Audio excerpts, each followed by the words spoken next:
When you put your hand in my jacket, I'm thinking so irrational. You flew me international now.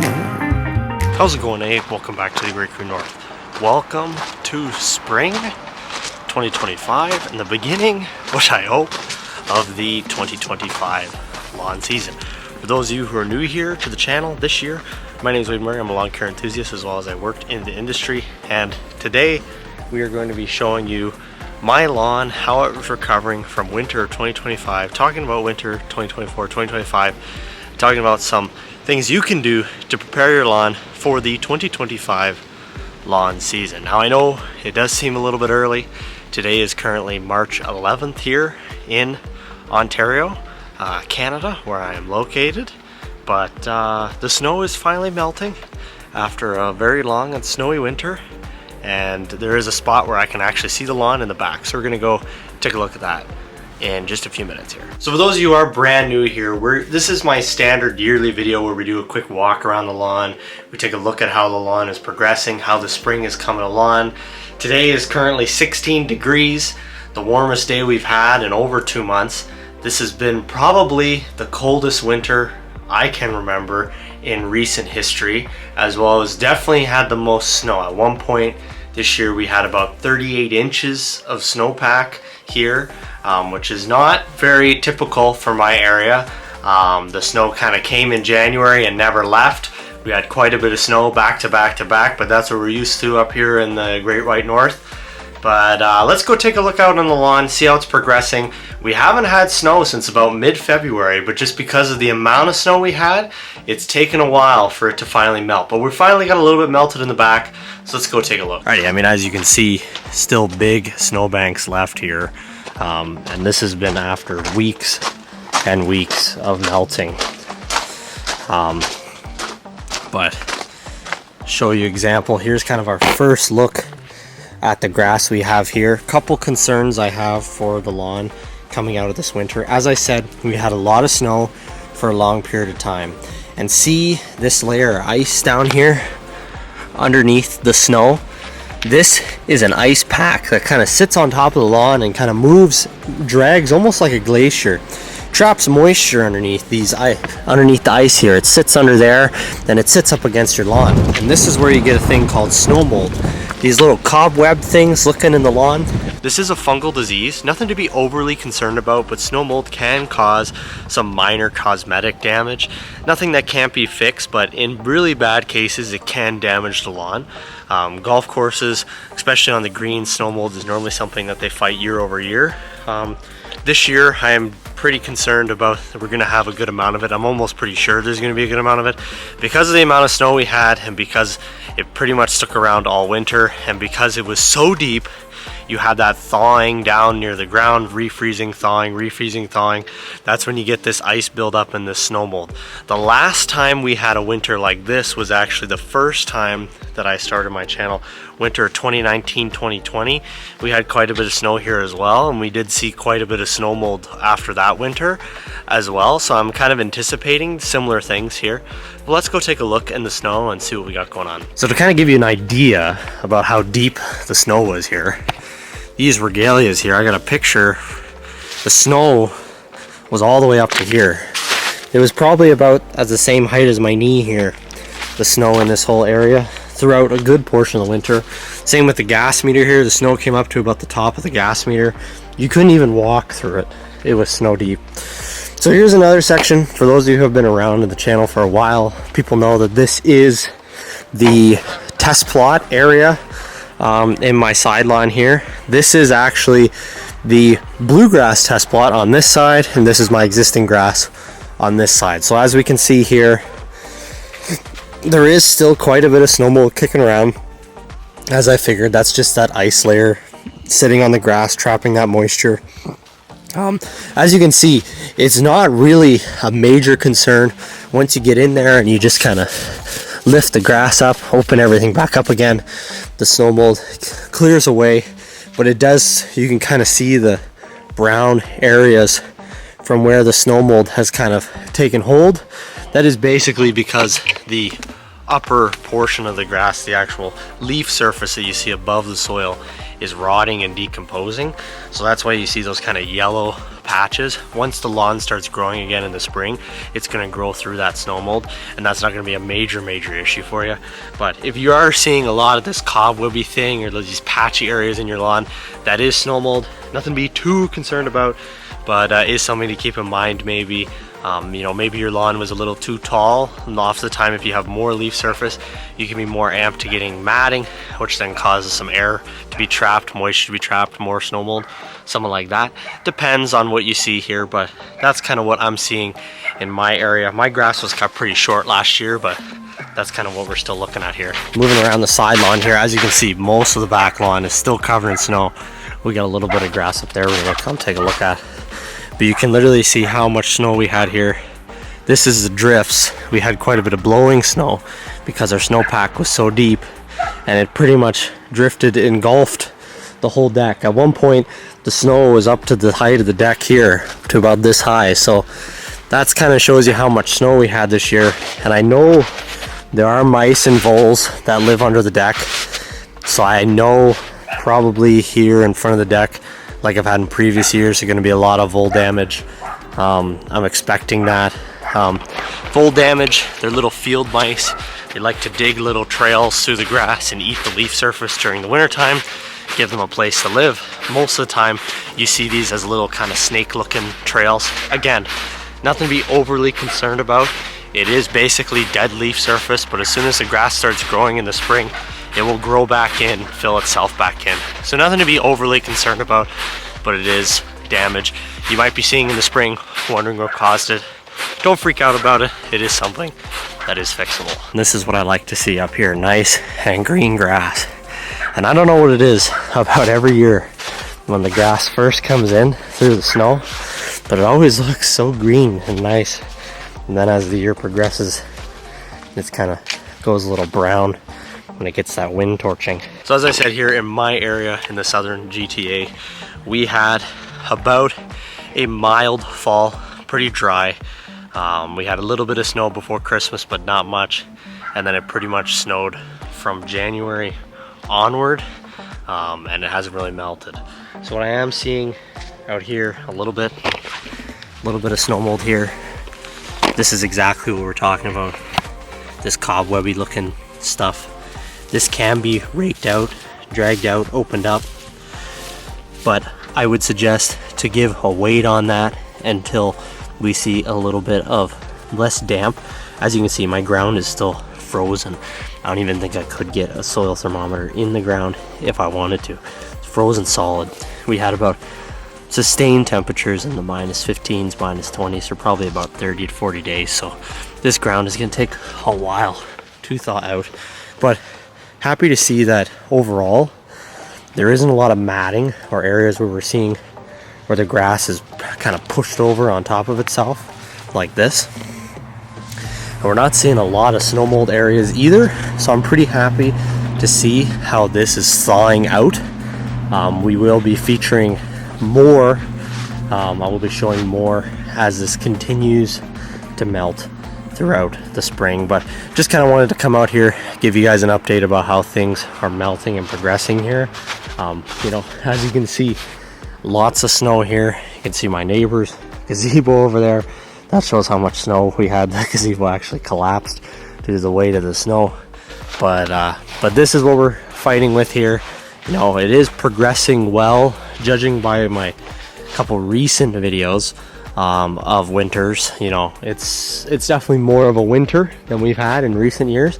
But I would think probably by next Monday, most of this should be melted, and we'll do another video kind of updating of what I'm seeing in the lawn, how to address what you're seeing in the lawn, and other things like that. But without further ado, let's go back to the shed and let's talk about things that you can start thinking about for the 2025 lawn season. And for those of you wondering about the front lawn, I'm not even going to bother showing it.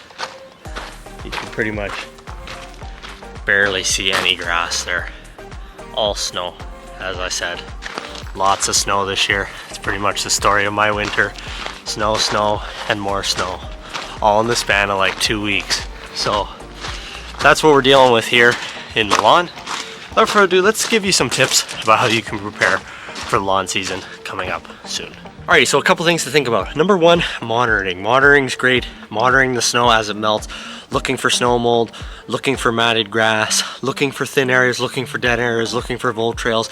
These are all great things to be doing this time of year. I know we're all eager to get out there and actually, start doing some work, but documenting kind of how things come out of winter, what problems you might have to deal with coming into this season is great to kind of make a plan in your head about what you need to do for 2025. And that gets into number two thing to do. Plan out your 2025 lawn season. I know this sounds crazy and most people don't do this, but every year I pretty much have a plan written down about what I would like to do in the lawn for that lawn season, spring, summer, and fall. So fall is the best time to renovate, but if you are sitting on a very thin lawn, you just moved in, you want to make something happen, spring renovations are possible. I did one last year, had pretty good results. They're a little bit more risky than a fall renovation. It's kind of hard to manage your expectations a little bit there, but spring renovations are possible and can happen. So definitely making a lawn plan. Is your lawn thin? Do you need a renovation? Are you planning on working on fertilizer mowing this year, or are you planning on working on seeding? Are you going to be doing any sodding this year? All these things to keep in mind. What are your main obstacles you're up against this year? Is it too much shade? You need to trim back some trees? Is it you didn't get on your fertilizer game last year, so you're starting the spring behind? Is it your watering game? You got to step up your watering game this year. Or is it, the fact that you got tons of weeds in your lawn and need to try to fight those weeds out before you get into the season this year? Those are things to think about when you were talking about approaching the upcoming lawn season. And we'll have great tips here about how to address all those things. But think about in your head right now. Go out, take a look at your lawn, see what look at what you're seeing. If you're seeing a lot of bare areas, I can tell you those are going to be full of weeds come May. So think about what you're going to be up against this year and what you're looking to address. And if you have any questions about looking to address things or what you're up against this year, make sure you leave that in the comments down below, and we'll make sure to do a Q&A here coming up soon. Spring lawn tip, question and answer any questions you guys might have. Number three, the thing I always do, I always buy all of my products that I need for a good portion of the season right off the bat. Now I know some of you might not be financially in a situation where you're able to do this, and if so, you can buy them throughout the season as well. I always find that the best deals when it comes to lawn care products, fertilizers, everything like that, are normally in the spring and pretty late in the fall. So in the fall, I normally try to stock up for the upcoming season, and then normally at the beginning of the spring, I go out and stock up for what I need to get me through the rest of the season. So start thinking about, what do you need? What's your strategy this year? Are you going to be going heavy on granular fertilizers? Are you going to be going heavy on liquid fertilizers? And if you're doing liquid fertilizers, do you have a backpack sprayer or a handheld sprayer that you're going to use to do those applications? If you're doing granular fertilizers, do you have a drop spreader or a walk behind spreader that you're going to be using to put down those applications? These are all great things to think about, as well as how many applications are you planning on doing this year. If you're following my program, which we're going to be announcing next week, you're going to be doing 4 applications this year. But are you doing the Scott's program? Are you making your own program? Are you doing a liquid program? All these things, great things to think about for the upcoming lawn season. Talking about programs, I'm going to be launching my official fertilizer program in a 3-video series coming up next week. So for those of you who are not subscribed, make sure you subscribe, click that like button down below, and look out for those videos coming up next week. We'll be launching that program finally coming up. I know we've been teasing it here for a while. We'll be finally launching it coming next week. As well as this is a good time to take out your lawn equipment, inspect it, see what any maintenance needs to be done on it. Today I took out the Time Master, started it. It does sit for most of the winter, so I always like to get it started in the spring. Make sure that it still starts. Does it need an oil change? Does it need new spark plugs? What kind of things are we going to need to get us through the season this year? Because again, you got downtime right now. You got time to procrastinate a little bit and get that stuff done. Once the season starts to start here soon, we're gonna have a little bit of trouble trying to find these things, get this maintenance performed on this equipment, You know, if you need to mow right away and you go to start your mower, you haven't started all winter and it doesn't start, now you got to take it to a mechanic, they're swamped because there nobody else has started their mower all winter, and blah blah blah. You know, it just continues from there. So I would definitely say this is a good time to go out, check your equipment, make sure it's working, make sure it's starting, you know, all that stuff, kind of address what you need, and then you can, you know, set aside some time to perform those repairs while the snow is still melting here, so by the time the spring comes up, you're ready to go, get your mower blade sharpened, all that stuff. Talking about products, I know there is a bit of stuff going on between the Great White North here up in Canada and my American friends down south. If you are looking to support a Canadian business, I cannot recommend Growforge lawn products anymore. Growforge Inc., located in Oak Bluff, Manitoba. They sell Canadian liquid and granular fertilizers. I've been working with them for 3 years, and we're looking to do a partnership coming up this year for year number 4. They're great guys, great local business. All the products are packaged in Canada, shipped within Canada to Canadian lawn care enthusiasts just like you and me, so we can all complete the tasks we need to on our lawn without having to rely on products shipped up from our American friends. So if that's something that you're looking at, definitely look into Growforge lawn care products.